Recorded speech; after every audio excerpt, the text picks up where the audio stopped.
14 novembre 2023, 14 novembre 2024, un an jour pour jour que les forces armées maliennes reprenaient le contrôle de la ville de Kidal aux mains des groupes armés terroristes depuis plus d'une dizaine d'années.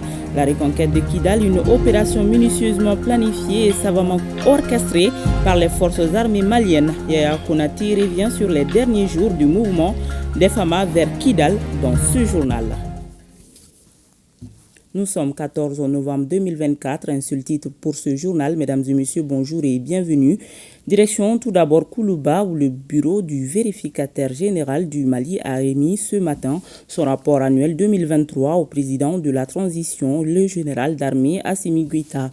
Le rapport de 282 pages couvre la gestion des finances publiques en termes de contrôle de la régularité et de la sincérité des opérations de recettes et des dépenses, le contrôle de performance, la qualité des services et organismes publics et sans oublier l'évaluation des politiques publiques. 50 missions de vérification et d'évaluation de politiques publiques ont été réalisées dans les secteurs du développement rural, de l'éducation, du transport, de la santé et la sécurité sociale, de la décentralisation, de l'énergie et de l'eau. Écoutons un extrait de la réaction du président de la transition générale d'armée Assimi Goïta, propos recueillis par Garibou Pérou, Sidiki Balo et Idrissa Traoré.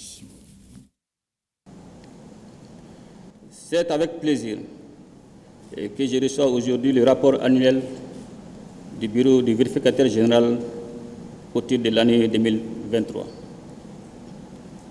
Ce document de grande importance, fruit d'un travail exemplaire et rigoureux, traduit notre engagement collectif en faveur de la transparence, de la responsabilité et de la bonne gouvernance dans la gestion des affaires publiques. Je tiens à féliciter le vérificateur général et toute l'équipe qui l'accompagne pour leur dévouement à la tâche. Une tâche certes difficile, mais combien décisive pour l'instauration et le maintien d'une culture d'intégrité et de rigueur dans l'utilisation des ressources publiques. Monsieur le vérificateur général, le rapport annuel 2023 met en lumière les faiblesses et les dysfonctionnements qui minent encore certains pans de notre administration. Il nous rappelle les défis complexes que nous devons affronter avec détermination dans l'intérêt de la refondation de notre pays.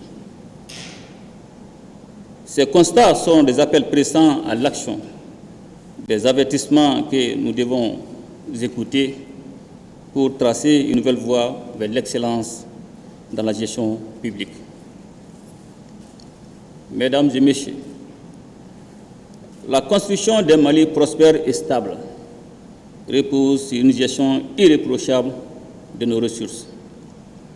Nous devons, plus que jamais, renforcer notre culture de la performance, de l'efficience et de la transparence. Cela nécessite un changement profond de mentalité où chaque gestionnaire public sait qu'il est comptable non seulement devant la loi, mais aussi devant le peuple malien. La lutte contre la corruption et la délinquance économique est l'un des piliers de notre transition. Nous sommes résolus à redresser notre pays en nous attaquant fermement aux fléaux qui sapent notre développement. Et je voudrais, pour terminer, renouveler mes félicitations au bureau du vérificateur général pour sa contribution irrémarquable à la marche irréversible du Malikoura. Je le disais, c'était le 14 novembre 2023, soit un an déjà que les forces armées maliennes reprenaient le contrôle de la ville de Kidal, tenue depuis plus d'une dizaine d'armées par les groupes armés terroristes. La reconquête de Kidal, une opération minutieusement planifiée et savamment orchestrée par les forces armées maliennes. D'importants moyens logistiques sont déployés, des troupes au sol appuyées par l'aviation pour une opération aéroterrestre qui restera gravée dans les annales de l'armée armées maliennes. L'annonce de la reprise de Kidal a été accueillie avec euphorie partout au Mali.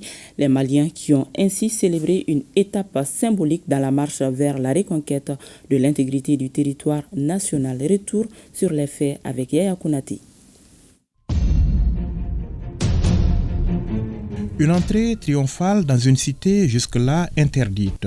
Cela faisait en effet plus de 10 ans que l'autorité de l'État n'était pas la bienvenue à Kidal. Kidal, capitale de la 8e région administrative du Mali, Kidal, ville rebelle devenue au fil des ans sanctuaire terroriste. En reprenant pied à Kidal le 14 novembre 2023, les forces armées maliennes mettaient fin à une situation humiliante pour tous.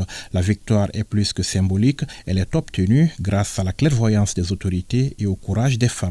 Et ce message du président de la transition à l'adresse du peuple malien, mes chers compatriotes, aujourd'hui, nos forces armées et de sécurité se sont emparées de Kidal.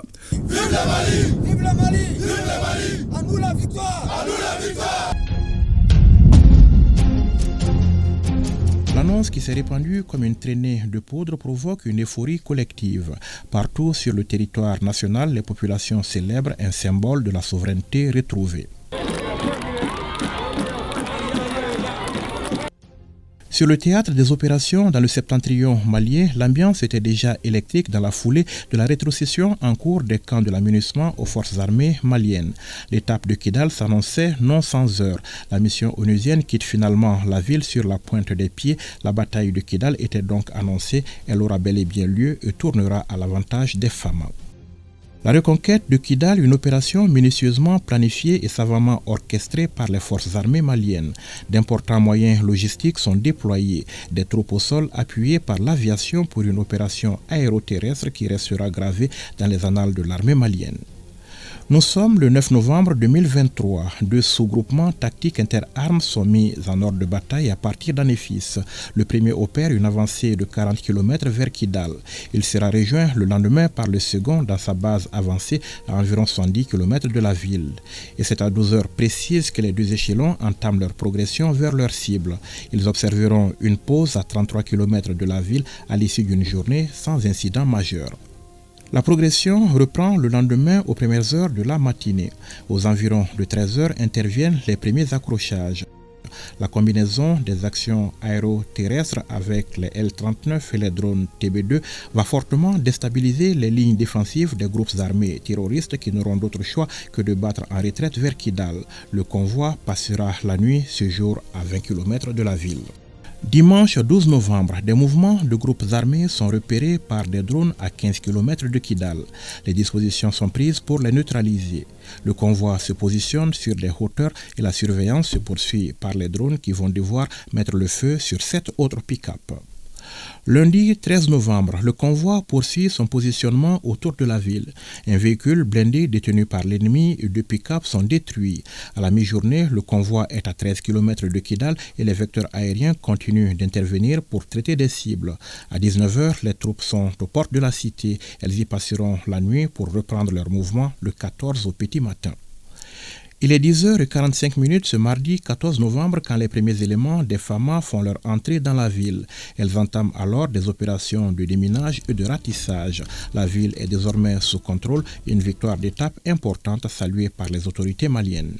Je voudrais ici saluer l'engagement et la détermination des FAMA dans la conduite de l'opération Dougoukouloko, conformément à la résolution 2690 de l'ONU, ainsi que le soutien multiforme dont elles ont bénéficié auprès du peuple malien. Il me plaît également de saluer les populations qui ont vécu le martyre pendant 11 longues années. Je voudrais cependant les inviter au calme et à la modération.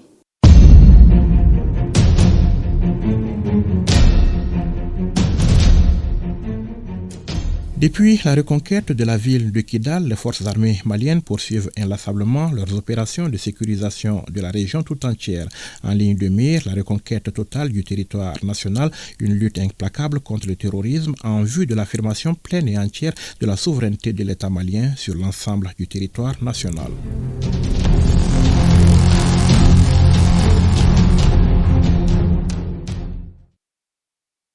Et aujourd'hui, la situation sécuritaire est stable sur le théâtre est de l'opération Maliko grâce aux efforts des FAMA dans ce théâtre qui couvre les régions de Gao, Menaka et Kidal.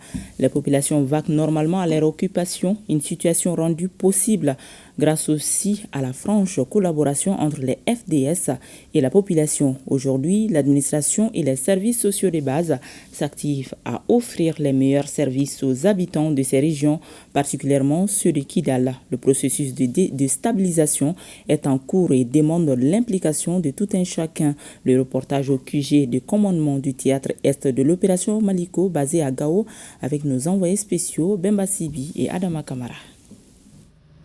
Théâtre Est de l'opération Maliko, il couvre les régions de Gao, Menaka et Kidal. Justement, les opérations de reconquête de la ville de Kidal étaient conduites depuis son commandement basé à Gao. À sa tête actuellement, le général de brigade Daouda Traoré. Il juge stable et sous contrôle la situation sécuritaire sur l'ensemble du théâtre, particulièrement Kidal où règne progressivement la quiétude et la confiance. Elle est totalement sous contrôle. Malgré l'existence des poches de résistance, les FAMA mènent des opérations aéroterrestres pour pouvoir venir à bout de l'ennemi. S'agissant de la région de Kidal, et notamment le secteur 2, qui comprend Kidal, Anefif, Aguelok et Tessalit principalement. La situation est également sous contrôle. Les opérations ont permis de les repousser jusque dans leur dernier retranchement. Et pour cela, des dispositions sont toujours en cours pour pouvoir en découdre avec et assurer à la population une quiétude. Donc c'est l'occasion pour moi de remercier les plus hautes autorités militaires et politiques qui n'ont ménagé aucun effort pour mettre à notre disposition le matériel nécessaire pour le travail. On a dit que pour combattre, il faut du personnel. Le personnel est là, il s'en sert de quoi? Le matériel. Le matériel est arrivé. Ensuite, il y a la formation. Et cette formation aussi est assurée. Donc, ce qui justifie la montée en puissance des FAMA. Des moyens qui ont permis aux FAMA de recouvrer aujourd'hui l'ensemble du territoire malien. La reprise de Kidal en est une parfaite illustration. J'allais dire, tout un symbole. Sur le terrain, les FAMA poursuivent présentement les opérations de sécurisation et de stabilisation, des opérations qui ont permis de saisir d'importants matériels de guerre. Notamment les engins, les armes et des munitions. Donc comme vous avez vu à voir, ça c'est un échantillon. Donc sans qu'au niveau des autres entités, que ce soit Menaka, Bourem, Tessalit, Aguelok, il y en a. Aujourd'hui, le moral des hommes engagés sur le théâtre est au beau fixe, apprécie le général Traoré. Il se félicite également de la bonne collaboration entre les FAMA et la population. Quand vous voyez des militaires qui disent qu'ils ne veulent pas faire 2 jours en ville, ça veut dire que le moral est bon. Et ils sont déterminés à se battre, à aller jusqu'au sacrifice ultime. Quand le militaire a le moral très bon, ça veut dire qu'il y a une très bonne collaboration avec la population. Parce que le militaire travaille pour cette population. Nous avons effectué de janvier à maintenant, nous sommes à 64 actions civilo-militaires des 2 secteurs, le secteur 1 et le secteur 2. Ces actions civilo-militaires permettent de montrer d'abord à la population que l'armée qui est là est pour elle. La stabilisation se fait progressivement. Ça consiste à mener des actions chirurgicales sur l'ennemi en réduisant ses potentiels, soit humains ou matériels. Donc c'est cette phase qu'on fait et que c'est ce qui justifie le retour de l'administration, le retour des services sociaux de base et la reprise des activités socio-économiques. Un processus qui à terme va favoriser le développement socio-économique, un élément nécessaire pour la pérennité du processus de paix et de réconciliation. Actualité sur un tout autre plan. Fin ici à Bamako d'une session de formation au bénéfice de 37 jeunes issus de la Jeune Chambre internationale et les stagiaires de la CECIM. Les participants ont été renforcés sur les notions basiques d'entrepreneuriat. Si l'initiative émane de la JCI Bamako Tiwara, elle bénéficie cependant de l'accompagnement technique et financier de la Jeune Chambre de la Chambre de commerce et d'industrie du Mali. Bokari Koulibaly et Abdoulaye Samake ont suivi la cérémonie de clôture de la dite formation. Suivons. 37 jeunes désormais outillés sur les notions de base de l'entrepreneuriat. Une session de formation mûrie par la Jeune Chambre internationale Bamako Tiwara à travers son projet J'entreprends. Les participants ont acquis des connaissances sur les modules tels que l'étude de marché, la gestion des finances, la démarche et la création d'entreprises. Nous avons appris et compris beaucoup de choses sur l'entrepreneuriat déjà. En plus, nous avons aussi appris les documents à fournir pour les jeunes entrepreneurs qui ont déjà leur entreprise pour qu'ils soient dans le registre de commerce. La présente formation est rendue possible grâce à l'accompagnement financier de la Chambre de commerce et d'industrie du Mali, un appui qui entre dans le cadre de sa vision de contribuer à l'insertion socio-professionnelle des jeunes. La Chambre de commerce et d'industrie du Mali a décidé de donner aux jeunes porteurs de projets les moyens d'agir à travers la formation, l'appui conseil et bien d'autres formes d'accompagnement institutionnel pour contribuer à la croissance économique, réduire la pauvreté et surtout favoriser l'employabilité. Par la même occasion, l'organisation des jeunes a fait des doléances à l'endroit de la Chambre de commerce. On peut citer entre autres la signature d'une convention de partenariat entre la CECIM et la JCI Bamako et les parrainages à vie du projet J'entreprends par la CECIM, des doléances renvoyées pour étude par la fêtière des opérateurs économiques. Renforcer la qualité des services offerts par les agents de recette et perception des communes du district et ceux des régions nord. C'est l'objectif d'une formation de 3 jours sous le thème régime financier spécifique des collectivités territoriales. La formation vise également à renforcer la connaissance des agents de recette et perception sur l'exécution du budget des collectivités territoriales. Les participants sont venus de Gao, Kidal, Menaka, Taoudeni et Tombouctou. Al-Mouzer Al-Kamissa Yatara. Le régime financier des collectivités territoriales fait partie des réformes majeures engagées par les autorités en matière de finances. Cependant, il est nécessaire de renforcer la capacité des acteurs chargés de l'exécution des budgets des collectivités territoriales. Le PEDRAS s'inscrit dans le cadre de la bonne gouvernance au niveau local. En plus de la mise à disposition des ressources financières importantes au niveau des collectivités, le PEDRAS renforce la capacité des structures centrales et déconcentrées, ainsi que des représentants de l'État qui apportent un appui conseil aux collectivités. Actuellement, quand on regarde un budget de la commune, on ne sait pas en réalité ce que la commune dépense. Vous voyez, alors que l'innovation qui a été apportée, c'est pour améliorer la lisibilité. Donc même un citoyen lambda, quand il va regarder le budget de la collectivité, il saura tout de suite ce que la collectivité met dans le domaine de la santé, ce que la collectivité met dans le domaine de l'éducation, ce que la collectivité met en matière d'assainissement.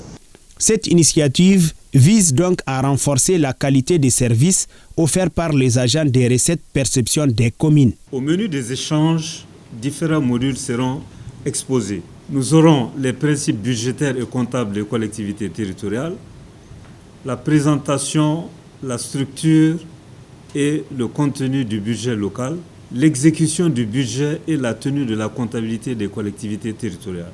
Prennent part à la formation sur les régimes financiers spécifiques des collectivités territoriales, les agents des recettes perception des communes, du district et des régions de Gao, Kidal, Menaka, Taoudeni et Tombouctou. Première session de formation des membres du comité de pilotage de l'agroécologie et sa transition au Mali. L'objectif est de conceptualiser la vision du Mali en agroécologie en tenant compte des spécificités économiques, sociales et environnementales. On en sait plus avec Fantama Manientao. L'agroécologie n'est pas une idée nouvelle en Afrique et notamment au Mali. Et c'est pourquoi le ministère de l'Agriculture a initié cette formation de 3 jours. La session a permis aux acteurs concernés de partager des expériences et les bonnes pratiques en matière d'agroécologie en Afrique et d'identifier les obstacles liés à l'adoption de l'agroécologie. Nous attendons beaucoup des recommandations de cette formation et qui permettent en tout cas à ces membres du comité d'être formés et de prendre connaissance des autres stratégies qui existent dans d'autres pays qui ont fait des effets positifs.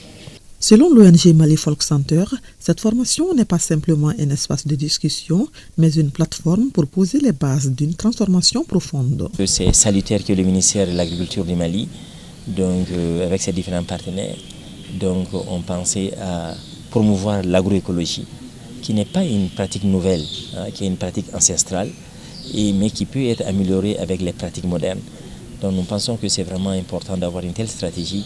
Et le Mali Folk Center, qui est une ONG, c'est-à-dire nationale, engagée depuis plus de 25 ans dans les questions environnementales, les questions de développement économique, nous avons trouvé que c'est une belle opportunité d'accompagner ces processus avec le ministère de l'Agriculture et sa Direction nationale de l'Agriculture. Au dire des organisateurs, l'agroécologie est l'une des solutions pour réinventer l'agriculture et avoir des terres durables. Au lendemain de la célébration de la journée des légitimités traditionnelles, le ministère de l'Artisanat, de la Culture, de l'Industrie hôtelière et du Tourisme a invité les personnes âgées et démunies à la Maison des Aînés pour une consultation ophtalmologique gratuite. Aussi, ces personnes âgées ont été consultées pour des soins géronto-gériatrie. Il s'agit des maladies qui ont un lien avec le vieillissement, telles que la tension et le diabète. Compte rendu Adam Maïga. Lamine Keita, âgé de 87 ans, chef de village de Narena, cercle de Kangaba, a parcouru 88 km pour pouvoir bénéficier des soins ophtalmologiques à la Maison des Aînés. Après la consultation, le médecin traitant annonce à Lamine Keita qu'il souffre de cataracte, une maladie qui rend la vision floue et qui est liée à l'âge avancé. Il faut donc une intervention chirurgicale. Je remercie les autorités de la transition pour cette consultation gratuite. De l'autre côté, Sungalo Traoré, 78 ans, conseiller du chef de village de Sibiribougou, a lui aussi effectué le déplacement pour ses soins géronto-gériatrie. Il s'agit des maladies qui ont un lien avec le vieillissement, telles que la tension et le diabète. Je viens de me faire consulter pour savoir si je ne souffre pas de diabète et de tension. Le médecin dit que je ne souffre ni de l'une ni de l'autre pour le moment. Notre souhait, c'est vraiment d'avoir un stock de médicaments et mettre à la disposition des personnes qui n'ont pas les moyens de payer leur ordonnance. Cette consultation gratuite pour les personnes âgées est une initiative du ministère de l'Artisanat, de la Culture, de l'Industrie hôtelière et du Tourisme. Elle rentre dans le cadre du rôle et de la responsabilité des autorités traditionnelles dans la préservation et de l'éducation aux valeurs socio-culturelles. Nous sommes à la 3e édition et à chaque fois on fait des consultations pour ces personnes âgées. Ils sont consultés gratuitement. Mais si en ce moment on trouve qu'il y a des problèmes d'intervention chirurgicale, des traitements, alors on les oriente. Pour magnifier le 11 novembre, journée dédiée aux autorités traditionnelles, d'autres activités sont prévues. En 5e région, l'ONG Direct Aid et ses partenaires apportent leur appui aux personnes démunies du cercle de Mopti. Elle vient de leur remettre une importante quantité de vivres d'un coût de plus de 32 millions de francs CFA. Boubacar Sankaré pour les détails. Les personnes déplacées et sinistrées des inondations et celles vivant avec un handicap des communes de Mopti, Sokoura et Sio bénéficient de 764 kits composés de vivres et de non-vivres d'une valeur de plus de 32 millions de francs CFA. Le geste est de l'ONG Direct Aid et ses partenaires. Le but de ces dons, c'est pour soulager vraiment la souffrance des gens qui ont les déplacés, les sinistrés des inondations. Donc comme d'habitude, l'ONG Direct Aid fait ce genre de dons pour soulager vraiment leur souffrance. Donc c'est le but de création même de cette ONG. Le kit est composé de 25 kg de riz, autant pour le mil, 5 kg de sucre, un carton de spaghettis, 5 litres d'huile, une couverture et une moustiquaire. Dieu nous exhorte à faire du bien Direct Aid a bien compris ceci à travers ses gestes de solidarité à notre égard. Nous remercions les donateurs. Vu la composition de chaque lot, et je ne pourrais que faire un emprunt du maire ici, c'est du concret. Nous donnons juste un conseil aux bénéficiaires de ne pas que ces produits se retrouvent sur le marché, ce qui tendra à éroder l'idéal que vise Direct Aid dans le cadre de cette donation. L'ONG Direct Aid, qui n'est pas à sa première donation, envisage d'autres distributions gratuites de vivres et de non-vivres en faveur des personnes démunies d'autres localités du pays. Ainsi s'achève donc cette édition que nous avons eu le plaisir de vous présenter. Merci à toute l'équipe de réalisation et à vous de l'avoir choisi. Bonne suite de programme sur ORTM 1.